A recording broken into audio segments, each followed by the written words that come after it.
بسم اللہ الرحمن الرحیم، کل نفس ذائقۃ الموت، یہ ہر بندے نے تقریباً آیت سنی ہوتی ہے، آتی بھی ہے، ہر ایک نے مرنا ہے۔ عربی میں بھی آیت پڑھتے ہیں، ویسے بھی اس کو بھی بلائیں، ادھر آؤ، بات سنو، اللہ کی بات ہو رہی ہے، آ جاؤ، دو بھائی آ جاؤ 5 منٹ کے لیے صرف۔ تو عام اپنی زبانوں میں بھی ہم ایک دوسرے کو کہتے ہیں او جی مرنا ہے جی، بھائی مرنا تو ہے، یا کچھ لوگ کہتے ہیں میں مرنے سے نہیں ڈرتا جی، مرنا صرف اللہ کے ہاتھ میں جی۔ بھائی یہ کون سی نئی خبر تو بتا رہا ہے؟ یہ تو ہر بندہ ہے، ہندو بھی مانتا ہے، سکھ بھی مانتا ہے مرنا ہے، کس نے کہا نہیں مرنا ہے؟ مسئلہ یہ ہے کہ مرنے کے بعد کیا ہونا ہے، یہ اصل چکر ہے سارا۔ دو ٹھکانے اللہ نے بنائے، ایک گروہ انسان نے جنت میں جانا ہے اور ایک نے جہنم میں جانا ہے، اور یہ پکا فیصلہ اللہ کا، یقین کرے اب اس سے کوئی نہیں بچ سکتا ہے، کوئی آپشن نہیں ہے، یقین کرے۔ اچھا کوئی واپسی بھی نہیں ہے، دنیا میں واپسی نہیں ہے کہ چلو، اور قرآن میں لکھا ہوا آپ نے پڑھا ہوگا، جہنمی بار بار اللہ کو کہیں گے یا اللہ مجھے واپس بھیج، یا اللہ مجھے ایک موقع اور دے دے، یا اللہ مجھے واپس دنیا میں، اب میں ٹھیک ہو جاؤں گا۔ اب دنیا میں کدھر بھیجی، دنیا آئی کوئی نہیں، اب تو آگے ہے، دنیا ختم ہو گئی، اب میں یہ نہیں کروں گا، اب میں چڑھاوے نہیں چلاؤں گا، اب میں عرس نہیں مناؤں گا، اب میں وہ پیچھے آنے کا تو ہے ہی کوئی نہیں، عرس ہے ہی کوئی نہیں، تو تمہیں کیا نہیں آگے کرے گا۔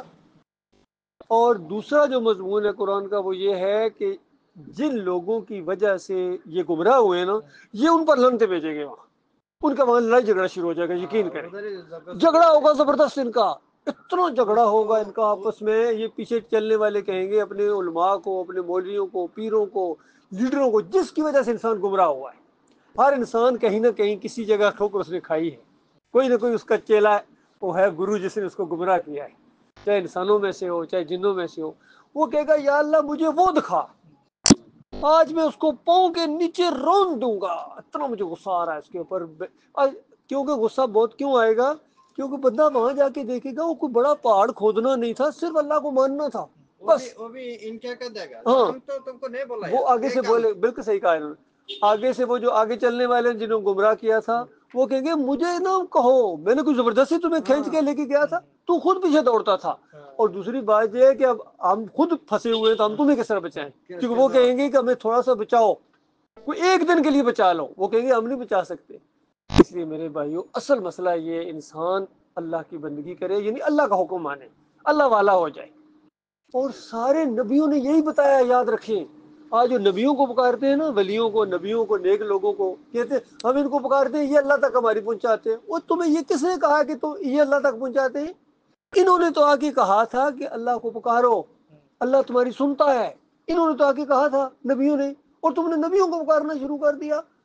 اور پھر وہاں اللہ تعالیٰ بتاتا ہے قیامت والے دن یہ نبی اور جتنے نیک لوگ ہیں ایسے مشرکوں کے دشمن بن جائیں گے۔ تو بھائی مانو تم بالکل الٹے تھے، ہم نے یہ تعلیم نہیں دی تھی، اتنی بڑا الزام ہمارے اوپر لگا رہے ہو کہ ہم یہ راستہ دکھا کے گئے تھے تمہیں، یہ تمہیں کس نے بتا دیا؟ ہم تو خود جنگیں لڑتے رہے، لوگوں کے ساتھ جنگیں لڑتے رہے اسی نقطے کے اوپر کہ اللہ کے علاوہ کوئی معبود نہیں ہے، کوئی داتا نہیں، کوئی دستور نہیں، کوئی مشکل کشا نہیں، کوئی حاجت روا نہیں۔ یہ جو یا علی مدد لگاتے ہیں، یا رسول مدد نعرے لگاتے ہیں، یا بری کر کھری، ہر جگہ، پاکستان میں، بنگلہ دیش میں، انڈیا میں، ہر ملکوں میں، کوئی مسلمان ملک آج دیکھیے کہاں ہے یہودیوں کے 10 بستہ غلام بنے ہوئے؟ کیوں؟ ان کے عقیدے کے اندر خرابی ہے، ان کے ایمان میں خرابی ہے، نمازیں بھی پڑھتے ہیں، روزے بھی رکھتے ہیں، دنیا کی محبت میں اتنے پھنس گئے ہیں، انہوں نے سمجھنا ہے ہم نے ہمیشہ یہاں ہی رہنا ہے، ہمیشہ یہاں نہیں رہنا ہے، یہ دنیا عارضی جگہ ہے، اور پھر امتحان کی جگہ ہے، ٹیسٹنگ پیریڈ ہے، یہ یقین کریں، اصلی زندگی آخرت کی زندگی ہے۔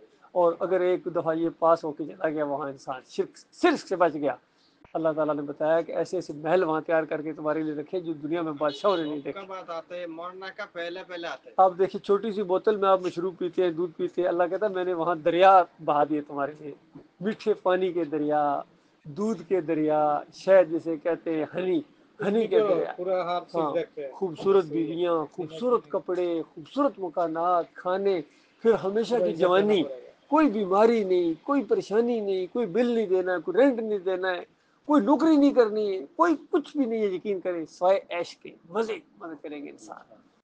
اور یہ صرف اس کے لیے ہے جو اللہ کو اکیلا مانے گا، یہ نقطہ یاد رکھیے گا، پھر نہ کہنا کسی نے بتایا نہیں تھا۔ عمر بھی کمتی ہو جائے گا۔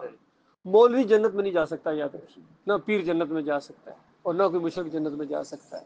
سارے یہ جہنم کی آگ کے اندر جائیں گے. انہوں نے لازمی جانا ہے، چاہے مانے یا نہ مانے. آج یہ دعوت جب پھیلائی جاتی ہے عام عوام کے اندر تو سب سے زیادہ مخالفت مولوی کرتا ہے، کیونکہ اس کے پیٹ کے اوپر لات پڑتی ہے. اس نے دین کو پیشہ بنایا ہوا ہے، وہ اذان دینے کے پیسے لیتا ہے، وہ نماز پڑھانے کے پیسے لیتا ہے. اندازہ لگائیے اللہ کے لیے نہیں پڑھاتا ہے. ہم کیا کہتے ہیں؟ میری نماز، میرا جینا، میرا مرنا کس کے لیے؟ اللہ رب العالمین کے لیے. اور اس کا جینا مرنا کس کے لیے؟ مال کے لیے.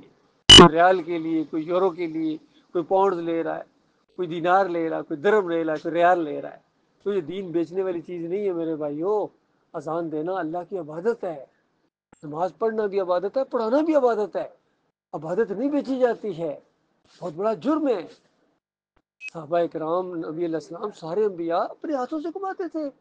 معاش کے اتنے ذریعے اللہ تعالیٰ نے رکھے، گنے بھی نہیں جا سکتے، یقین کریں.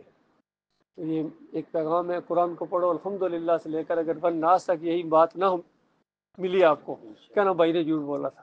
اور اگر قرآن کی یہ بات ہے پھر یہ میری تو نہیں ہے، یعنی میری تو اس وجہ سے ہے کہ میں قرآن کی بات کو مانتا ہوں، پیش کرتا ہوں. تو ہمیں اللہ کی بات ماننی چاہیے، ہمیں نبی علیہ السلام کا طریقہ اختیار کرنا چاہیے. اللہ حافظ. السلام علیکم ورحمۃ اللہ وبرکاتہ.